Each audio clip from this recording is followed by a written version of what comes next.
29th midair collision outside Ronald Reagan Washington National Airport. Briefing today will be NTSB Chairman Jennifer Homendy, as well as IIC, or Investigator in Charge, Bryce Banning, BRICE BANNING.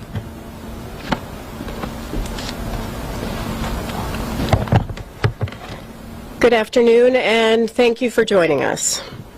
Today, we're issuing our preliminary report of the mid-air collision involving a U.S. Army Sikorsky UH-60 Lima, or Black Hawk, and PSA Airlines doing business as American Airlines Flight 5342 over the Potomac River in Washington, D.C. on January 29th. As a reminder, our preliminary reports are just that. They are preliminary. We still have a lot of work to do in this investigation, so the report contains only the facts that we're able to validate and release at this time. If we still have questions on something, or there's an area that we need to do more investigative work on, we're going to do that work, and that takes time. What we're not going to do is release unverified information which would only mislead the public, regulators, and others. Also, since I'm level setting here, this report does not include any analysis. That comes later in our investigation. Right now, we are still in the fact-finding phase of this investigation. I often say that the easiest and quickest part of the investigation is determining what happened. The part that takes longer is the how and why. The NTSB prides itself on being the global leader in accident investigations. We are thorough and we're fact-based. Those facts, the evidence, serve as the foundation for our analysis, our probable cause, our findings, and our safety recommendations. Generally, the preliminary report we're releasing today discusses crew experience in terms of flight hours, the history of the flights, much of which was released in my last press conference, information on the recorders. We still have a lot of work to do in this area as the Black Hawk's combined cockpit voice and flight data recorder does not record date information, time information, or helicopter position information. And as I mentioned in the last press conference, there is inconsistency in the data which led us to declare the pressure altitude parameter on the Black Hawk as invalid.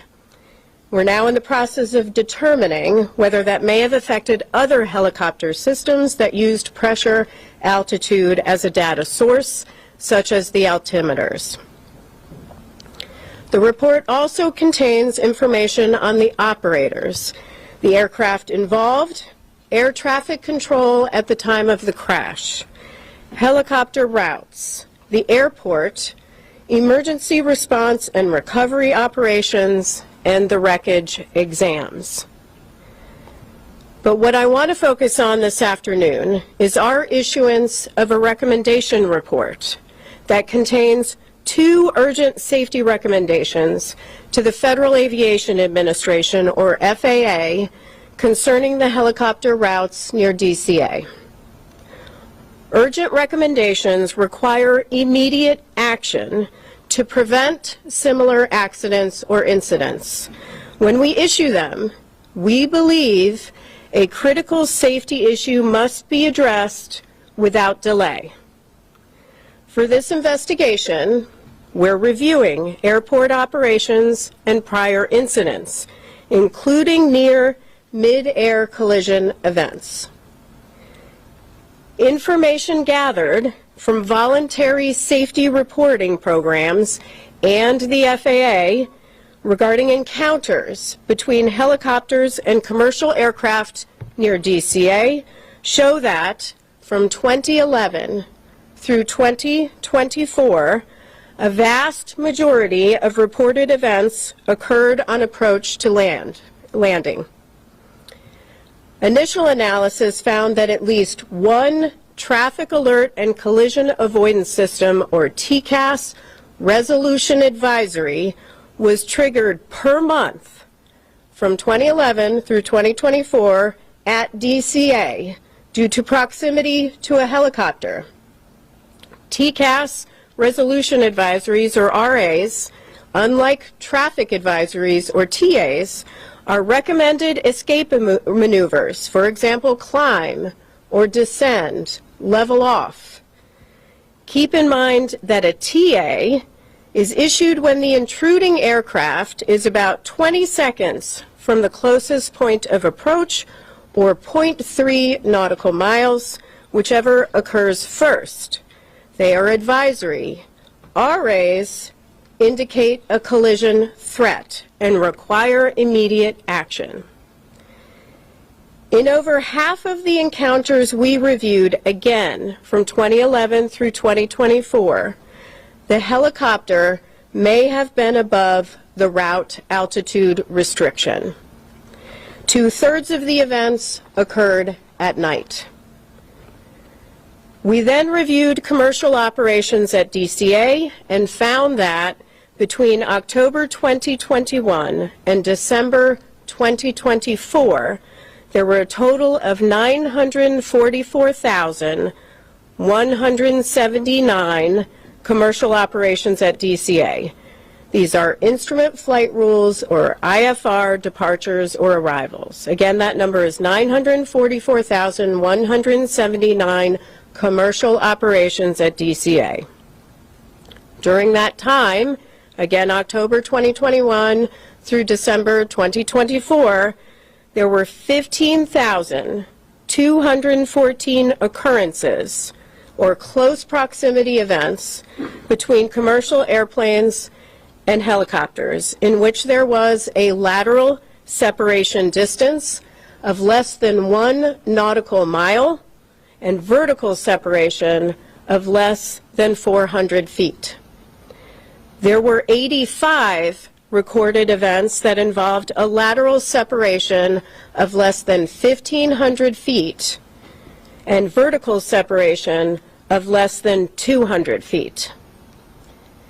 As a result of the accident, U.S. Department of Transportation Secretary Sean Duffy took swift action to ensure safety and restrict helicopter traffic from operating over the Potomac River at DCA until March 31st. And I want to commend him for that and commend the work of the FAA to also take swift action. As that deadline nears, we remain concerned about the significant potential for a future mid-air collision at DCA, which is why we are recommending a permanent solution today. On the chart to my right is a cross-section of the airspace that extends from runway 33's center line, spanning from the runway to the east bank of the Potomac River. The figure shows the separation distance that would exist according to FAA charts, with a helicopter on Route 4 and an airplane descending on the glide slope to runway 33. As stated in my last press conference and confirmed by the FAA, helicopter routes established by the FAA have no lateral boundaries, and the Baltimore-Washington helicopter route chart includes no warning for helicopters to operate a defined distance from the shoreline. So this shaded region right here represents an approximation of the area in which helicopters could be flown. We know that the helicopter on the accident date was not in this area. It was to the west. But at the maximum altitude here of just 200 feet, a helicopter operating over the eastern shoreline of the Potomac River would have just 75 feet of vertical separation from an airplane approaching runway 33. 75 feet. That distance decreases if the helicopter is operated farther from the shoreline. And again, this helicopter, the Black Hawk, was operated farther to the west. We've determined that the existing separation distances between helicopter traffic operating on Route 4 and aircraft landing on runway 33 are insufficient and pose an intolerable risk to aviation safety by increasing the chances of a mid-air collision at DCA. Let me repeat that. They pose an intolerable risk to aviation safety. We're therefore recommending today that the FAA permanently prohibit operations on helicopter Route 4 between Haynes Point and the Wilson Bridge when runways 15 and 33 are being used for departures and arrivals at DCA. Now, we recognize that a total closure of helicopter 4 between Haynes Point and the Wilson Bridge during times when runway 15 and runway 33 are in use would restrict a vital aviation corridor used for law enforcement activity, Coast Guard patrols, and continuity of government operations. Additionally, mandating that controllers hold helicopters in place north or south of DCA while airplanes are operating on runway 15 and runway 33 has the potential to increase risk by adding to controller workload. So we are also recommending that the FAA designate an alternative helicopter route that can be used to facilitate travel between Haynes Point and the Wilson Bridge when that segment of Route 4 is closed. From here, our team has a lot of work to do. We'll conduct a number of simulations, including in the Black Hawk simulator, CRJ simulator, ATC tower simulator, all using the accident inputs and conditions. We'll conduct a comprehensive visibility study for the CRJ flight, the Black Hawk flight, and tower visibility, all under night conditions. We will conduct additional interviews in helicopter operations and in air traffic control, and the team will continue to examine the radio altimeters, the barometric altimeters, and additional electronics. With that, I will take questions. Please raise your hand. I will call on you. Please state your name and your affiliation. Yes, sir. Tom Rousey with ABC7 here in D.C. So it sounds like you're saying the way this was done for years, every day was presenting an intolerable risk. Is that a correct characterization? Yes, that is a correct characterization. There's a serious safety issue here, which is why we're issuing these urgent safety recommendations. Fortunately, and I am pleased that Secretary Duffy took immediate action. Now we need to see that more permanent solution. Now that said, the alternate, you're recommending an alternate route. Couldn't that take it over homes and potentially create battles there? That is something that the FAA has to look at as part of designating that route, which is why we're not describing a particular route. That is something they'll have to look at. Next question.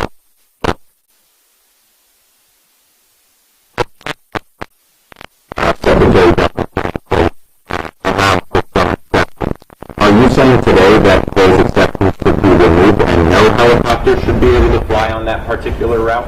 And for those who may not hear the question is about the current exceptions, say for presidential helicopter operations, some life-saving helicopter operations. We are not stating that. What we are leaving that to the FAA. They'll have to determine what is necessary. What we are saying is that there is a safety risk here and they need to take immediate action. And to follow up on you said over half of the helicopters in these close, near collisions, I guess you could call them, were above the 200-foot threshold. Do you have any explanation for why that might have been the case? Was it issues with altitude instruments? Were they just ignoring the restrictions? The question is about the half that was that we believe was over the altitude restriction for the helicopter. We'll look at that as part of our investigation. Thank you. Pete. Please characterize how close a margin of 75 feet is, and then how angry does it make you that it took a fatal crash, the first fatal crash in the United States in decades, for that to expose this issue that was clearly baked into the airspace here? Well, the question is, could I characterize how close 75 feet is and whether this makes me angry? First, 75 feet is very close. That is far too close of a proximity. We have stated it's an intolerable risk to aviation safety. And we have called on DOT, FAA to take action. With respect to how angry it makes me, it does make me angry. But it also makes me feel incredibly devastated for families that are grieving because they lost loved ones. It shouldn't take tragedy like this to occur. Unfortunately, one did, and so we are calling on action, but there clearly were indicators where safety trending could have occurred. Fortunately, we have a secretary in place that is taking safety very seriously, but it shouldn't take a tragedy to require immediate action. Would you call this an oversight, given the proximity of the glide path and the helicopter ramp? The question is whether I would call this an oversight. I would call it, I mean, it's stronger than an oversight, right? The data we have pulled is from a voluntary safety reporting system that FAA could have used any time. That data from October 2021 through December 2024, they could have used that information any time to determine that we have a trend here and a problem here and looked at that route. That didn't occur, which is why we're taking action today, but unfortunately people lost lives and loved ones are grieving. Sir? Yeah, Chair Hamady, Adam Tuss, Channel 4 here in D.C. Have you looked at the frequency of flights at Reagan National Airport, the number of aircraft that are landing day after day, and possibly, could make some recommendations there? Is that something you guys could do? The question is on the number of flights that are landing and departing from DCA and whether we're taking a look at that. Certainly everything is on the table right now as far as our investigation is concerned, and we will look at that. We're certainly going to look at separation distances between landing and departing aircraft as part of our investigation. That's something we would look at, but that's still to be done. Yes. BBC News, Naomi Iqbal. I wonder if you could tell us, could this have been prevented if there'd been more staffing? The question is, could this been prevented if there was more staffing? I assume you mean in air traffic control. That is part of our investigation and is part of the analysis phase of our investigation. Right now we are collecting facts on air traffic control. In our preliminary report today, we will mention that there were 5 controllers on position. There were 9 there, not in the cab, but in the tower. Some in the break room. We do know that the helicopter and the local position were combined at 3:40 p.m. So we are taking a look at that. We do not have any evidence that anybody left. In fact, the controller came back into rotation around 4:27 p.m. We also know that the flight data position and the clearance delivery positions were also combined for the entire day, which is not abnormal. If I can just follow up, I mean, you're making these recommendations, but you've got the White House and DOJ potentially making cuts, particularly to air traffic controllers. So I wonder how worried, concerned you might be about that. The question is about, again, air traffic control staffing and any sort of cuts. I don't want to speak for the Secretary. I believe they have a hiring exemption for air traffic controllers. I see his posts on X daily calling for people to apply for air traffic controller positions, so they are actively hiring. And so, that is something he is doing right now. Yeah. Hi, Will Gasbon here for I'm curious, as a part of your investigation, if you'll be looking into other aerospace in the United States where helicopter routes might be used with, regular traffic and airports. airports or other activities. I think it's widely known the aviation circles DCA is the only airspace in the country where there might be a conflict. Yeah, the question is whether we're looking at other airspace where there can be encounters between airplanes and helicopters. That may be part of our investigation. Certainly, we've collected the information. I am pleased that FAA has announced that they've already begun looking at other airports across the nation. I would encourage them to continue to do that work. Yes, David. Chair Hamidi, two questions for you. One, did the board consider making recommendations to the military to have ADSB out on all helicopter flights in the area? Because we know that was not operating at the time. And secondly, is it a fair read of these recommendations that it will allow some helicopter traffic that has been previously prohibited, right? So helicopters that are currently not allowed in that area, if flights are only using runway 1, will be able to operate? The last question is about runway 1. Yes, our recommendations are focused on runway 15 and runway 33 and prohibiting that helicopter traffic when those are in operation. We did not address runway 1. That can continue. And your other question on ADSB. We still have a lot of work to do on ADSB.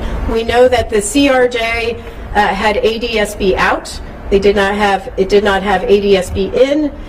We do have a lot of work to do with the Black Hawk, not just with this Black Hawk, but we are actually looking fleet-wide at the Black Hawk at ADSB. Number one, we have not been able to rule out that in this helicopter we're looking at whether it was installed correctly, whether it was programmed correctly, whether there was some sort of malfunction, or whether it was turned off. But we're not just leaving that to this helicopter. We're looking at it more broadly to really understand how the Army deals with ADSB. Yes. Leah Brunebrecht, Gray Television. In that 13-year span, we said there was at least one air traffic collision avoidance triggered each month. Can you give some context as to what that national average is like for other large airports or other airports near military operations? The question is on the TCAS alerts that we found at least one every month from 2011 through 2024, and could we characterize that more nationally at other airports? Right now we're focused on DCA. FAA is looking at other airports, and we're pleased with that and encouraging them to do that. We also may look at other airports as part of this investigation. Two more questions? Yep. We'll count that as one. Okay, thank you. So going back to the collision and evidence, it seems like there's a lot of red flags. Did anybody raise like a red alarm before, or is it just came up because of this incident? And then going back to the controllers and the combining, do you have any insight into how often that happens, especially? Well, with respect to, there's a question on the controllers and how often they combine. I will say the combined positions of flight data and clearance delivery, as we understand it, is pretty normal. With respect to helicopter and local traffic, there are standards that FAA has in place on when they can combine them, and they have to seek certain permissions. But as far as data on how often, that is something we are looking at as part of our investigation. And I'm sorry, your second question was? Oh, going back to the 1 a month, that type of thing. Oh. Did anybody raise an alarm, or did it just come up because you did the deep dive? Regarding, did anyone raise alarm regarding the TCAS RAs that went off at least once a month? Here's how I'll answer it. The 15,214 occurrences that we identified as close proximity events with the help of FAA, close proximity events between helicopters and airplanes between October 2021 and December 2024. Some of those is information they obtain. A number of those are through voluntary safety reporting systems. So that means somebody did flag it and call it in. Is that the NAS or the FAS, or what's the reporting system for that? Well, ASAP reporting system? Yeah, it's the ASAP reporting system. Last question. Yep. Max Marcello from DC News Now. You mentioned that there was a risk if these permanent changes were not put in place. What would your message be to the many people flying in or out of DCA today and in the near future? Well, today, though, with the exception, the question is, what is my message for people flying in and out of DCA? I assume you mean about safety? I just flew with my daughter out of DCA on a CRJ with PSA Airlines. Aviation is incredibly safe. DCA is where I always fly out of. I say often that your biggest risk is in your personal vehicle when you're going to and from the airport. Aviation is safe. However, there are safety issues in areas where we need to improve to make sure that we are at zero. And so that is the role of the NTSB in investigating. This is why we issue urgent safety recommendations. Thank you very much. Thank you very much.